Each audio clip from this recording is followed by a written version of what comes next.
Hey nerdy knitters, in this video we're going to look at the linen stitch pattern and how we can use it to knit a dishcloth. It's a great woven textured pattern that's perfect for things like dishcloths and bath mats. It's a simple 2-row repeat, so you'll learn how to do the crochet cast on for this dishcloth, how to work the pattern, and create your own linen stitch dishcloth. But before we do that, I just want to say, hey, I'm Tanya here at Nerdy Knitting.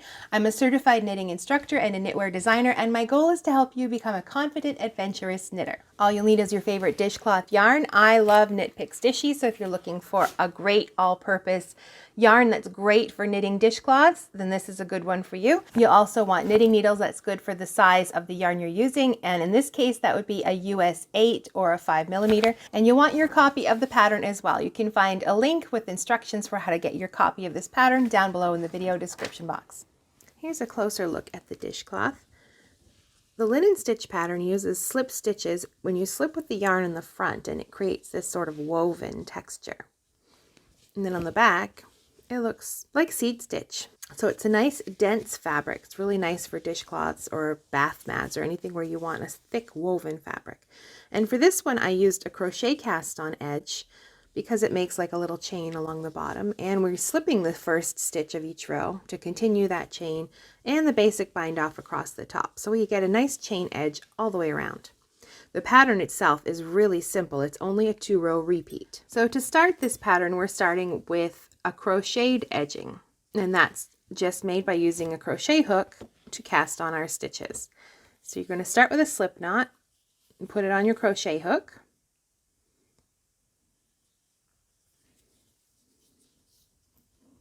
And take one of your knitting needles. Now you're going to hold them parallel, and the yarn is underneath the needle, crochet hooks beside. And with the yarn underneath, you're going to sort of bring it under and the crochet hook over the top, and you're going to catch that yarn, bring it over the needle and through the slip knot that's on your crochet hook. The first few can be a little fiddly.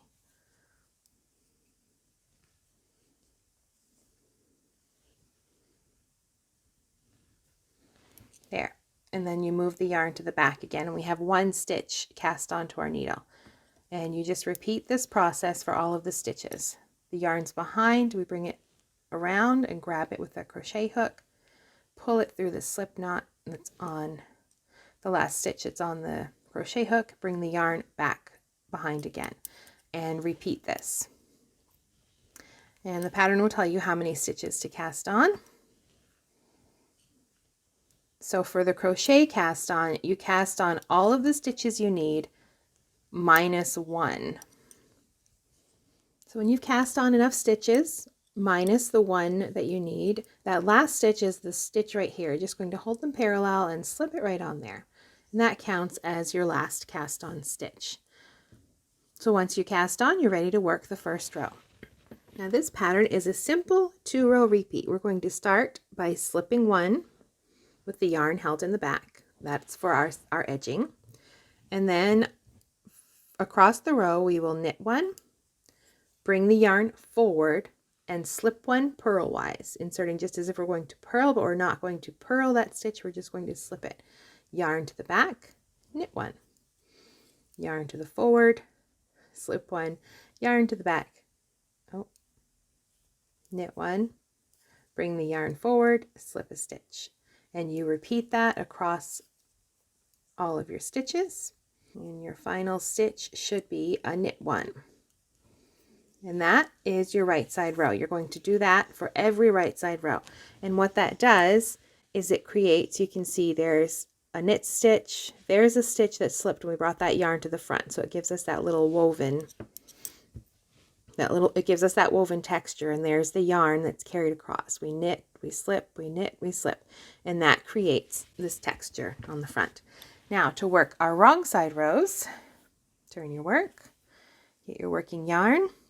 We're going to maintain that selvage edge. So that's the first thing we do. We bring the yarn to the front, slip that stitch purlwise, and then we begin our pattern repeat. Our first stitch is a purl 1, bring the yarn to the back, slip a stitch, purl, yarn to the back, slip that stitch knitwise. slip it and purl a stitch, and you continue this across the row. And then we turn our work and we continue. I'm going to work a few more rows so I can show you what this looks like while it's on your needles. I've worked a few more rows, and as you can see, that texture is starting to develop. We're slipping all the stitches and holding the yarn to the front of the work. That gives us that woven look right there. What's interesting here is we have to work 2 rows of the pattern to make any progress, really, because we're slipping half of our stitches. So when you're working, that's one thing you can watch for as you're knitting our selvage edge. What you're working is the stitch that was slipped on the previous row. You can see here, this stitch was worked in the row before. This one was slipped because it's elongated. So that's the stitch we have to work on this row. And the stitch that was worked on the previous row is the stitch that we are slipping on this row. So if you lose your place, it's an easy way to see where you are in the pattern. You're working the stitches that were slipped. This one right here, you can see it was slipped already. They've got that strand right in front of it. You're working that stitch on this row, and this stitch was worked on the previous row, so now it's going to be slipped on this row. And that will help you stay on track. If you put your knitting down and you're not sure where you left off, you can look at the fabric first of all. You have that woven texture on the front, like that, and we've got like a little seed stitch pattern on the wrong side of the work, and you just continue that pattern. Maintain your selvage edge, and you're working the stitches that were slipped in the row before, and you're slipping the stitches that were worked in the row before. And that yarn will always be held to the right side of the work. So when you're working a right side row, the yarn is held to the front. When you're working a wrong side row, we'll work one more right here, then that yarn is held to the back of what's facing us. It's actually held to the right side of the work, and that gives us that woven texture across the front. And once your dishcloth is as long as you want it to be, you're ready to bind off, and you'll just use a basic bind off. Knit the first 2 stitches and pull the first stitch over the second stitch. That's 1 stitch bound off. And you just continue doing that across the row to bind off all your stitches. And that just looks nice because it continues our little selvage that we worked all the way around.